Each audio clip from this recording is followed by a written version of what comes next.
Hello, আসসালামু আলাইকুম সুপ্রিয় শিক্ষার্থীবৃন্দ। আশা করছি ভালো আছো। আজকে তোমাদেরকে তৃতীয় প্রান্তিক মূল্যায়নে আসার মতো একটি পত্র লিখে দিচ্ছি। পত্রটির নাম হচ্ছে বই কেনার টাকা চেয়ে পিতার নিকট একখানা পত্র লিখো। আমি এর আগেও অনেকগুলো পত্র লিখে দিয়েছি। তো পত্র লেখার নিয়ম হচ্ছে প্রথমে তুমি যেখান থেকে লিখছো সেই জায়গার নাম অর্থাৎ ঠিকানা লিখতে হবে, তারপর তারিখ লিখতে হবে। আমি লিখছি চাঁদপুর থেকে, চাঁদপুর লিখেছি। তারিখ হচ্ছে 25শে নভেম্বর 2024।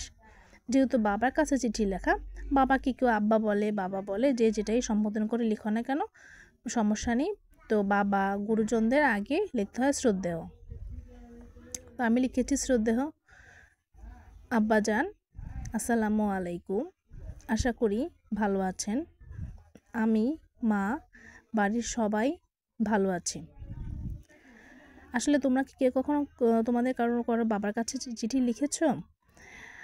আর আসলে চিঠিটা আসলে হয়তো পড়াশোনার জন্যই আসলে এইভাবে লেখা হয়, বাস্তবে লেখাটা খুব কম হয়। তো আসলে চিঠি লেখার মজা কিন্তু আলাদা। চিঠির জন্য অপেক্ষা করা, চিঠি লেখা, সেই চিঠি উত্তর দেওয়া। তো অনেক আগে যখন মোবাইল ফোন ছিল না, তখন কিন্তু সবাই চিঠির মাধ্যমেই কথা আদান প্রদান করতো।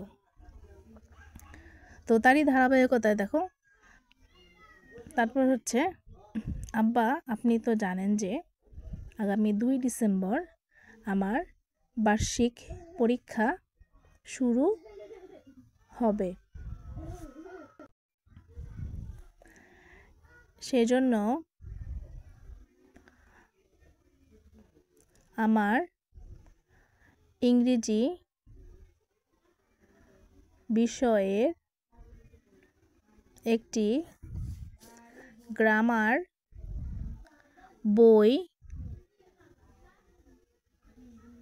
খাতা, কলম সহ আরও কিছু প্রয়োজনীয়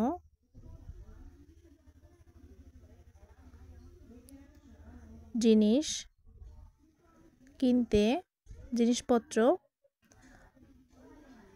কিনতে প্রায় 1500 টাকা লাগবে।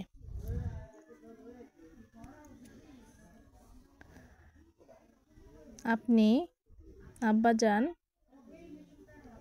আপনি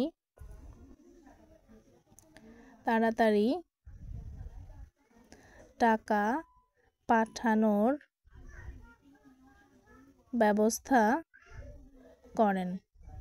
করবেন।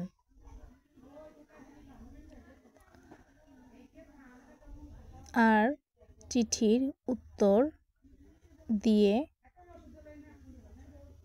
আমাদের চিন্তা দূর করবেন। আপনার শরীরের দিকে খেয়াল রাখবেন। ঠিকমতো খাওয়া দাওয়া করবেন।